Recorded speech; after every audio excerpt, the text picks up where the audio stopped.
Hi guys, welcome back to the channel. ඔනේ නම් අදත් අපි ලංකාවේ තියෙන ඓතිහාසික වැදගත්කමකින් සමන්විත ලස්සන තැනක් හොයාගෙන යන්නයි හදන්නේ. ඒ කොහෙද කියලා කියන්න ඉස්සෙල්ලා මම පුංචි මතක් කිරීමක් කරනවා. ඔයාලා තාමත් අපේ channel එක subscribe කරලා නැත්නම් channel එක subscribe කරලා bell icon එක click කරන්න කියලා ආරාධනා කරන ගමන් අපි බලමු අද කොහෙද යන්නේ කියන එක. ඇත්තටම අද අපි යන්නේ උතුරුමැද පළාතේ තියෙන ඓතිහාසික වැදගත්කමකින් සමන්විත දිබුලාගල ආරණ්‍ය සේනාසනයේ වැඳ පුදාගෙන ඒ කන්ද මුදුන උඩ තියෙන අහස් මාලිගාව. එහෙමත් නැතිනම් ආකාශ චෛත්‍ය කරුණා කරන්නයි.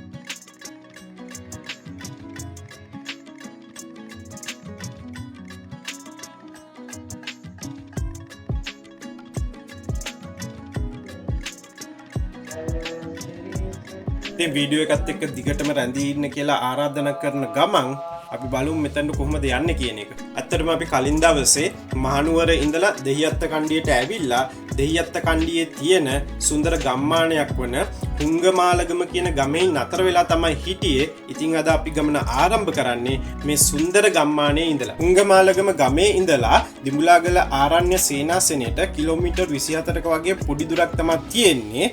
ආරණ්‍ය සේනාසනයේ තුල ඉඳලා ආකාශ චෛත්‍යයට නැත්නම් අහස් මාර්ගයට කඳුකර මාර්ගයක් ඔස්සේ පාගමනින් තමයි යන්න තියෙන්නේ. ඇත්තටම කිව්වොත් මේක එක්තරා විදියක හයික් එකක්. එහෙනම් දැන් ඉතින් ආරණ්‍ය සේනාසනයේ ගාවට යනකම්ම ඩ්‍රයිව් කිරිල්ලක් තමයි තියෙන්නේ.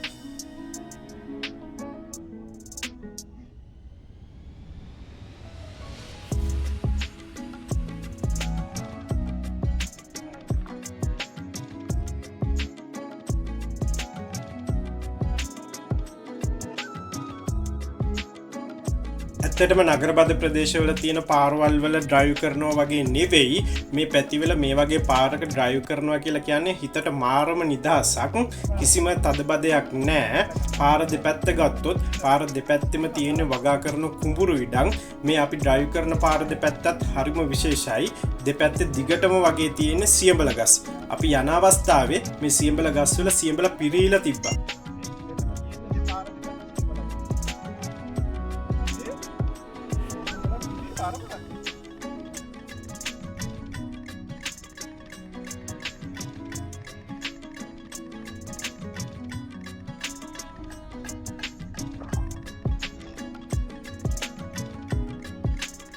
ඉතින් පාර හොඳට තියෙනවා කියලා ඕනෑමට වඩා හයියෙන් ඩ්‍රයිව් කරන්න යන්නත් එපා. මොකද කියනවා නම් මේ ගම්වල මිනිස්සු තාමත් පුස් බයිසිකලයට තැනක් දීලා තියෙනවා. ඒ වගේම වැඩි හරියක් පිරිස යතුරුපැදි සහ පුස් බයිසිකල් වල තමයි එදිනදා ගමන් බිමන් යන්නේ. ඉතින් හිටපු ගමන් අතුරු පාරවල් වලින් යතුරුපැදි සහ පුස් බයිසිකල් ප්‍රධාන මාර්ගයට ඇතුළත් කරන අවස්ථා තියෙනවා. ඒ හින්දා ඒ ගැනත් ඔළුවේ තියාගෙන ඩ්‍රයිව් කරන්න කියලා මම පොඩි මතක් කිරීමක් කරනවා.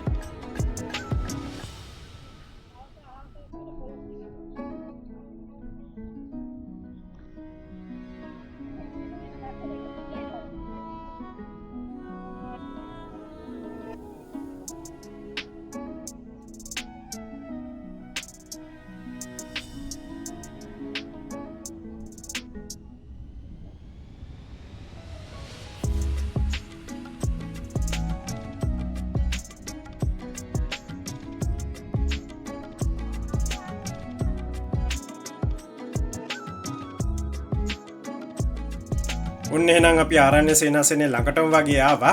ඔයාලා යන වාහනය පාක් කරගන්න ඕනි තරම් ඉඩකඩ පහසුකම් මෙම ස්ථානයේ තියෙනවා. ඒ සඳහා කිසිදු ගාස්තුවක් අය කරන්නෙත් නැහැ.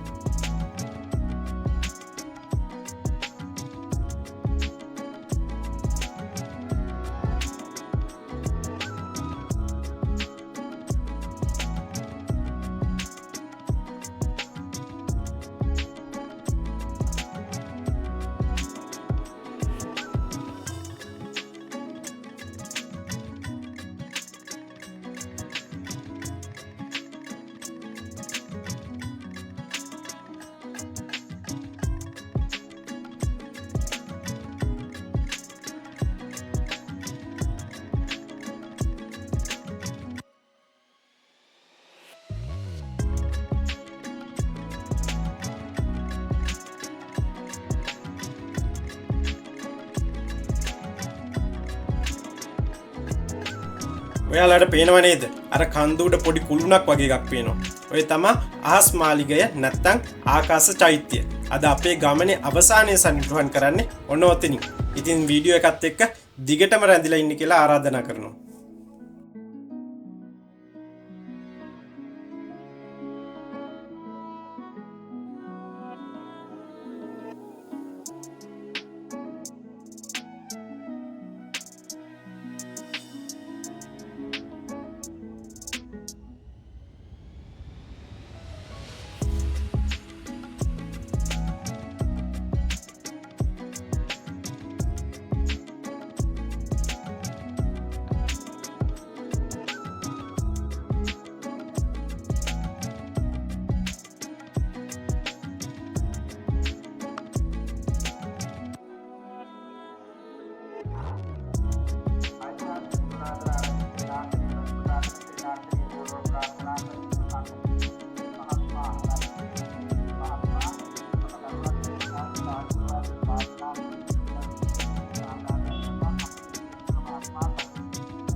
මේ දැන් අපි යන ස්ථානය හරි විශේෂ තැනක්. ඒකට හේතුව තමයි මේ ආරණ්‍ය සේනාසනයේ උන්නතිය උදෙසා විශාල කැපකිරීමක් කරපු ස්වාමින් වහන්සේලා දෙනමක් තමයි අපවත් වී වදාළ අතිපූජ්‍ය මාතර කිතලගම ශ්‍රී සීලාලංකාර නාහිමි සහ අපවත් වී වදාළ අතිපූජ්‍ය මල්දිනිය ජිනාලංකාර නාහිමි. ඉතින් මේ ස්වාමින් වහන්සේලා දෙනමගේ භස්මාවශේෂ මෙන්න මේ ස්ථානයේ තමයි තැන්පත් කරලා තියෙන්නේ.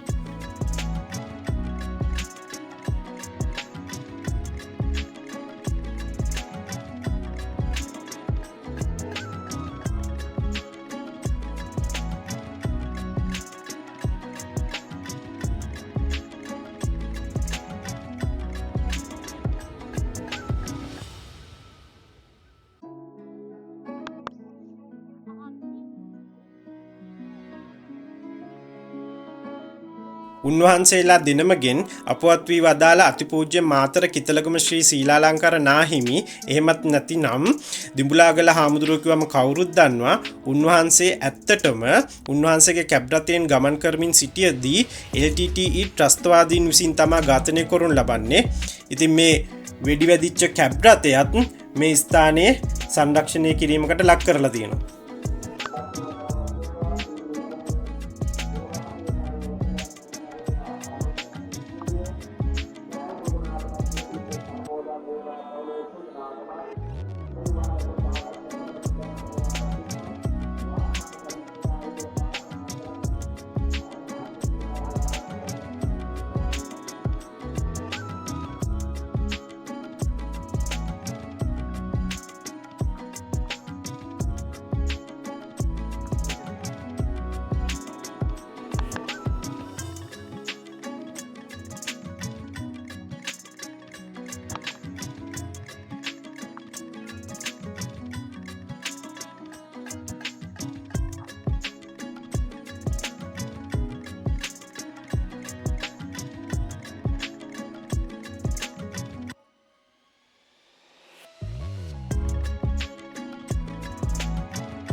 දැන් ඉන්නේ අපි ධාතු මන්දිරය තුල. මේ ධාතු මන්දිරය තුල මේ ආරණ්‍ය සේනාසනයේ ඉගිලුමු ලැබූ ස්වාමින් වහන්සේලා විසින් දැවයෙන් නිම කරන ලද හරි අපූර්ව ප්‍රතිමාවන් කීපයක් දැක ගැනීමේ හැකියාව තියෙනවා.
ඉතින් මේ ආරණ්‍ය සේනාසනය වැඳ පුදා ගන්නට යන ඔයාලට හැකි පමණින් ආරණ්‍ය සේනාසනයේ දියුණුව උදෙසා ආධාර උපකාර කරන්නත් අමතක කරන්න එපා.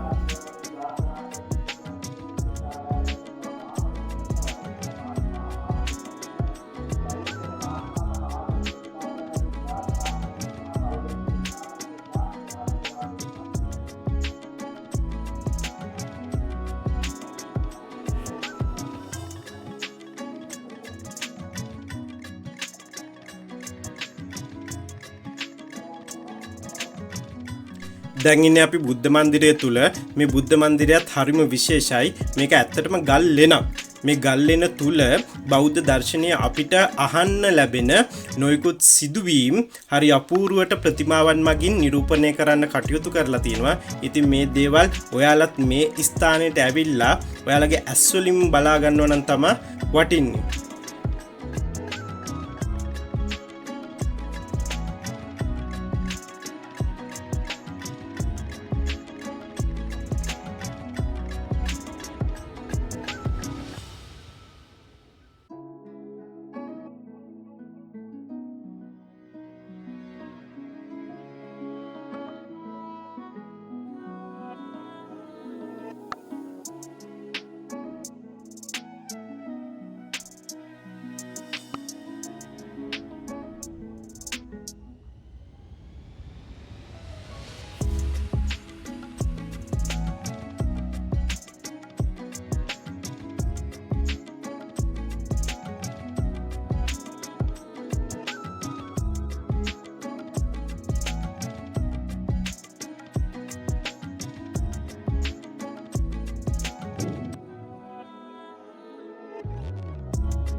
අපි මේ ස්ථානයේ ඉතිහාසය දෙස හැරලා බැලුවොත් ඈත අතීතයේ මහරහතන් වහන්සේලා වැඩ සිටි ස්ථානයක් යයි සැලකෙන මේ ඓතිහාසික දිඹුලාගල ආරණ්‍ය සේනාසනය දුමරක්ගල පබ්බතය එහෙමත් නැතිනම් උදුම්බරගිරි යන නමින්ද හඳුන්වා ඇති බව ඉතිහාස කතාවල සඳහන් වෙනවා.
ඔන්න අපි දැන් අහස් මාලිගය නැත්තං ආකාශ චෛත්‍ය වන්දනාමාන කරන්න යන්නේ. ඉතින් අපි බලමු යන පාර කොයි වගේද කියන එක.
දැන් ඉතින් නැගිල්ලක් තමා තියෙන්නේ.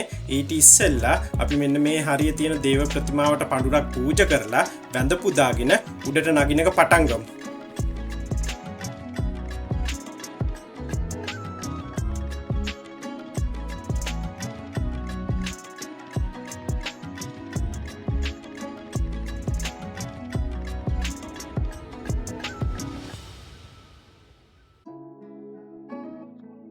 ඔයාලා උඩට නගිනකොට ඔයාලා රැගෙන යන පූජා භාණ්ඩත් එක්ක වතුර බෝතලයකුත් මතක ඇතිව අරගෙන යන්න. මොකද අතරමඟදී තිබහක් හැදුනොත් වතුර බොන්න සුදුසු තැනක් හම්බෙයිද කියන එක ගැටලුවක්. ඒ වගේම තමයි උඩට යනකොට ඔයාලා ගිනියන හැම දෙයක්ම රිලවුන්ගෙන් පරිස්සම් කරගන්න. මොකද අපි උඩට නගිනකොටත් දෙතුන් දෙනෙක්ගෙම ෆෝන් පර්ස් උදුරගෙන දුවපු අවස්ථා කීපයක් අහන්න ලැබුණා.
ඉතින් එක දිගට නගින්නේ නැතිව අපිත් අතරමඟ පොඩි වෙලාවකට නැවතුණා මෙන්න මේ අවට පරිසරයේ තියෙන සුන්දරත්වය අත්විඳ ගන්න.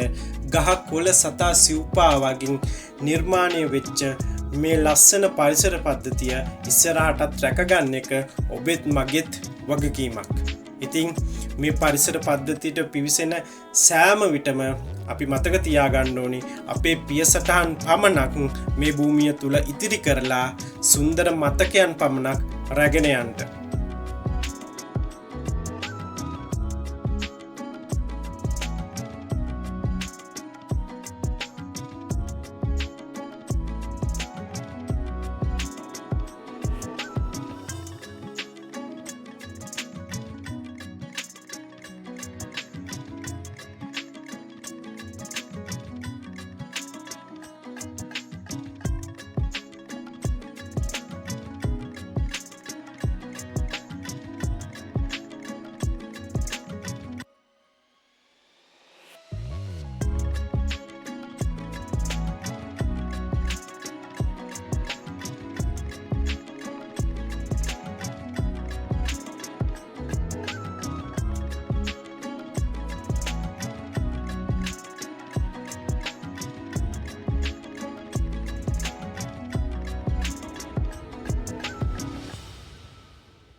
ඔන්න අපි දැන් ගමනේ අන්තිම හරියට ඇවිල්ලා ඉන්නේ.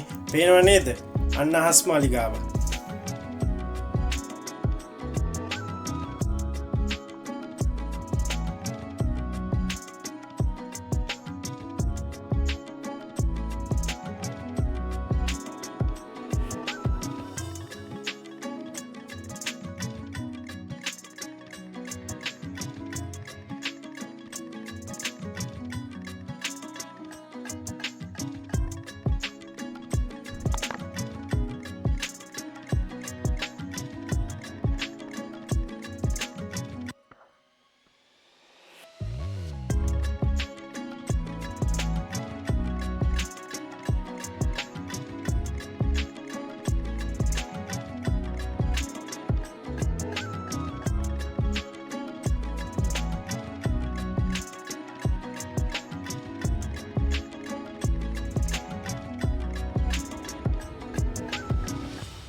ඉතින් අහස්මාලිගේ උඩට ආපුහම මෙන්න මේ වගේ view එකක් තමයි උගලට දැක ගන්න පුළුවන් වෙන්නේ.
අන්තිම මොහොතේදී මේ අහස් මාලිගාව තුළ තැන්පත් කර තියෙන ධාතුන් වහන්සේ වන්දනාමාන කරගන්නත් අපිට අවස්ථාව හම්බ වුණා.